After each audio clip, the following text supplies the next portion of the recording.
साल था 1689। मराठा साम्राज्य, जो बहादुरी और बलिदान की आग में तपा था, एक चौराहे पर खड़ा था।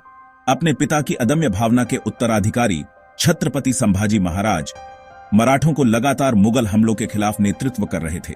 लेकिन इस संघर्ष के बीच एक भयानक साजिश रची जा रही थी।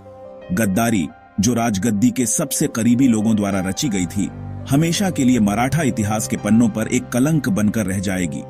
कान्होजी और गन्होजी शिर्के, जिनके नाम बदनामी में लिखे गए हैं, अपने राजा के खिलाफ हो गए, जिससे संभाजी महाराज को पकड़ लिया गया और अंततः उनकी शहादत हुई। इस विश्वासघात ने पूरे मराठा साम्राज्य को हिलाकर रख दिया। खून और कर्तव्य से बंधे लोग अपने राजा के साथ कैसे विश्वासघात कर सकते हैं? इस विश्वासघात की गहराई को समझने के लिए हमें शिर्के और शाही परिवार के बीच के पारिवारिक संबंधों और राजनीतिक महत्वाकांक्षाओं की जटिल कहानी को समझना होगा। शिर्के घराने का मराठा साम्राज्य में काफी दबदबा था। उनका राजगद्दी से गहरा नाता था, जो शादी के पवित्र बंधन से मजबूत हुआ था। मराठा साम्राज्य के संस्थापक छत्रपति शिवाजी महाराज ने अपनी बेटी राजकुमारी बाई का विवाह एक प्रमुख मराठा सरदार पिलाजीराव शिर्के के बेटे गन्होजी शिर्के से करवाकर एक रणनीतिक गठबंधन बनाया था। इस रिश्ते ने दोनों परिवारों की किस्मत को आपस में जोड़ दिया। इस पारिवारिक बंधन को और मजबूत करते हुए संभाजी महाराज ने खुद पिलाजीराव शिर्के की दूसरी बेटी जुबाई, जिन्हें येसुबाई भी कहा जाता है, से शादी की थी। इसलिए कान्होजी और गन्होजी शिर्के सिर्फ वफादार नहीं थे, वे संभाजी महाराज से खून और कर्तव्य दोनों से बंधे थे। इसलिए उनका विश्वासघात सिर्फ एक राजनीतिक चाल से कहीं ज्यादा गहरा था। यह परिवार के खिलाफ एक अपराध था, सबसे पवित्र कस्मों का उल्लंघन था। इतिहासकारों और आम लोगों के मन में एक ही सवाल है, इन लोगों को इतनी बड़ी गद्दारी करने के लिए क्या प्रेरित किया? किस कपटी फुसफुसाहट ने उनके दिलों में जहर घोल दिया और उन्हें अपने रिश्तेदारों और राजा के साथ विश्वासघात करने के लिए प्रेरित किया? ज्यादातर ऐतिहासिक पहेलियों की तरह इसका जवाब भी कई पहलुओं वाला है। शिर्कों के कार्यों के पीछे के इरादों को समझने के लिए हमें लगातार मुगल दबाव की पृष्ठभूमि को समझना होगा।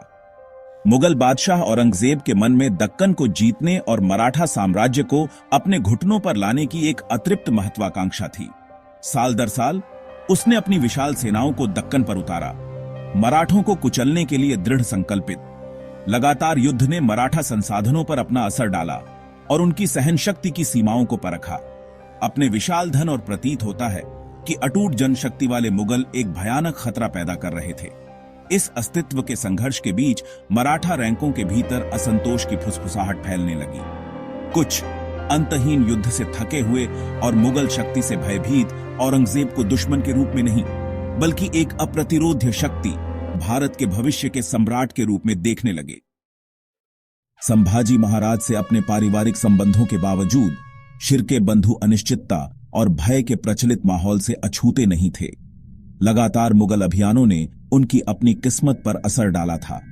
उनकी जमीनें युद्ध से तबाह हो गईं और उनका धन कम हो गया। महत्वाकांक्षा और भय की उपजाऊ जमीन में एक कड़वा बीज बोया गया, जिससे नाराजगी पनपने लगी। इसके अलावा संभाजी महाराज के नेतृत्व से असंतोष की फुसफुसाहट उनके कानों तक पहुंचने लगी। मराठा दरबार के कुछ गुटों ने उनके रणनीतिक फैसलों और मुगल खतरे का प्रभावी ढंग से मुकाबला करने की उनकी क्षमता पर सवाल उठाए। शिर्के बंधु, जिनकी वफादारी व्यक्तिगत शिकायतों से हिल गई थी और असंतोष की फुसफुसाहट से भड़की हुई थी, मुगल प्रस्तावों के प्रति संवेदनशील हो गए। हमेशा की तरह अवसरवादी मुगल बादशाह ने मराठा एकता में दरारें पड़ती देखीं। उसने अपने एजेंटों को इन विभाजनों का फायदा उठाने के लिए भेजा, वफादारी के बदले पुरस्कार और शक्ति के पदों का वादा किया। एक ऐसे विश्वासघात का मंच तैयार हो गया था जो मराठा साम्राज्य की नींव को हिला देगा।